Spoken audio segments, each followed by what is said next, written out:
So just like with the banner that we made in the last video, we are going to now make buttons, and it's going to be the same sort of thing, but as you're going to notice, the buttons are a lot smaller than the banners. So when we actually make them in Canva, we want the buttons and we want my dimensions in Canva while I'm designing them to be much smaller.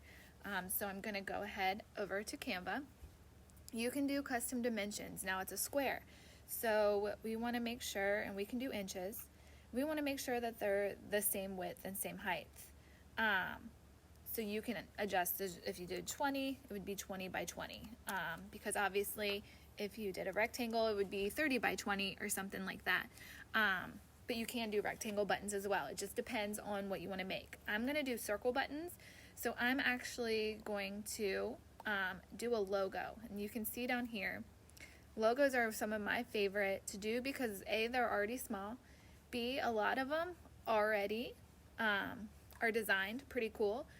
I really like this design, so I'm going to go ahead because it already has the circle to make it look like a button, a circle button. And so I'm going to go ahead and click this one. And again, this is a pre-made button. So just like the banner, we started from scratch. We're actually starting with an actual template that the software is providing. And so just like if we were to start from scratch, I can completely adjust to the colors that I want. So the button, I can change to a variety of colors. I can do a dark green. I can do a light green. I can go in and literally change this circle to any color that I want. And so I'm going to stay consistent. I really like the green that it gave me, so I'm going to do a dark green. And it is giving me, a font to play with. The font's okay. I'm not 100%, I don't love it, and so I'm going to get rid of it. And so the easiest way to do that is to click on it. This is actually called a group, because as you can see, you see two different fonts here. So I can ungroup them to where they're two separate things. I can group them. And I can also delete them. And so that's what I did. I just deleted the group. I got rid of it. And so now I am starting from scratch. So I just have a circle. So from here, just like before, you have options. I can change the background, which means I can go in and I can change the background. Now the only thing with these, if you're doing it in Canva, if I change the background, it's going to change the whole shebang. So I like to stick with white.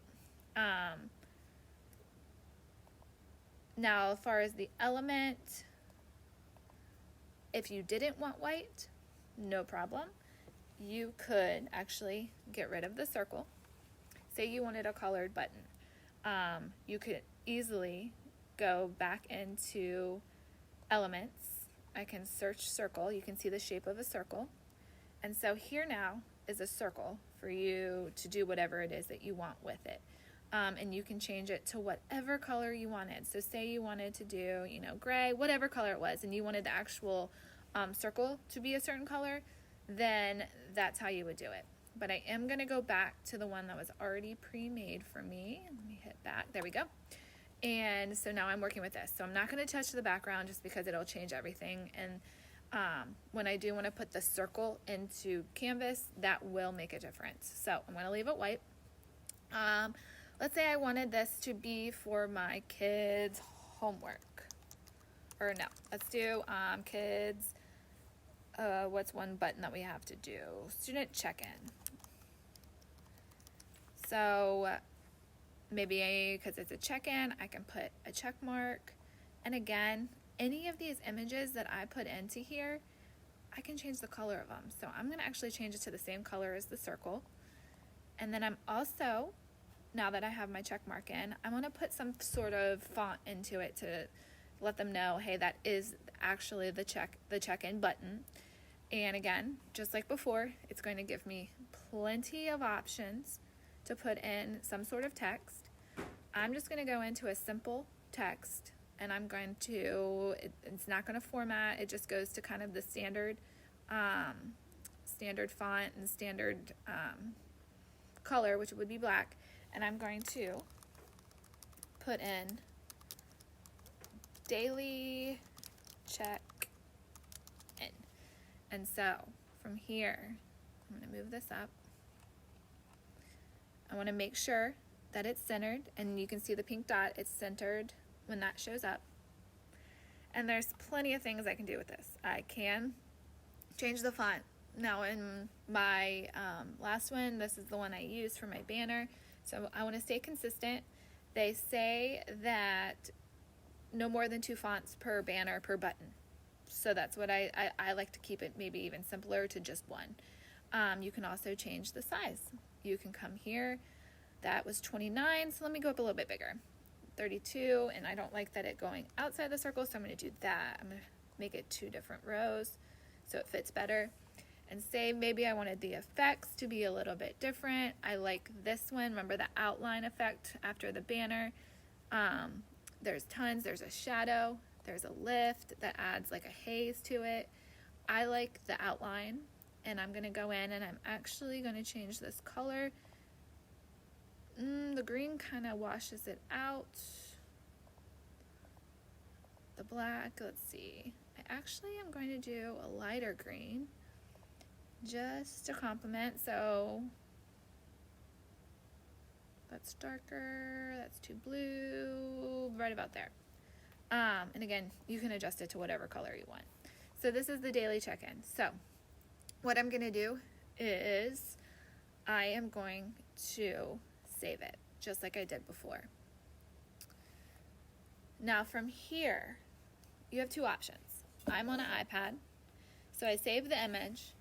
And maybe, so here's my image saved. And so I'm going to go ahead and stop this video, and I'm going to do how to insert these buttons into, actually, false. I'm going to show you how to continue to make buttons that are cohesive to each other. So let's do 3 buttons. We did the daily check-in. I'm going to duplicate this page. So I'm going to take this button, so all my buttons look the same, and I'm going to hit duplicate. And as you can see, everything transferred down. Now from here, everything's going to be consistent. So instead of a daily check-in, maybe I'm going to put in, what's another button we have to have? Learning modules. And I don't know why it changed colors. Let me go to effects.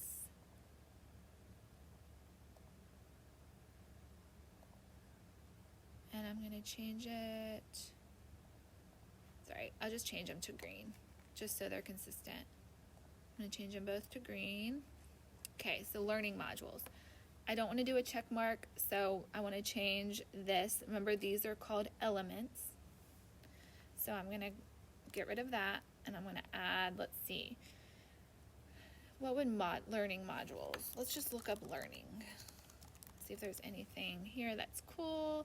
Here we go. I like this one, except that's not going to show up, so because it's a white background, so maybe I do this one that actually has a black border. And as you can notice, do you see where it says Pro down here? If you have the Canvas Educator, you could get all of these for free. Only some of these, as you can see, a lot of these are Pro. That one's for free. And so you do really want the Canvas Educator, so you can get all of these for free. So I'm going to shrink it. Yep, those are about consistent.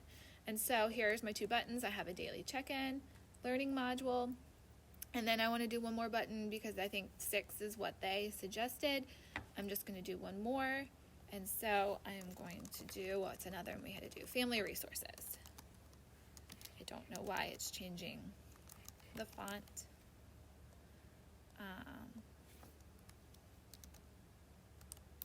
And so here we go, family resources, and I am going to, oh, it fixed the font for me. So there we go. And so I want to go ahead and change my element, and I want something to do with family resources. So maybe I go over here, I search resources.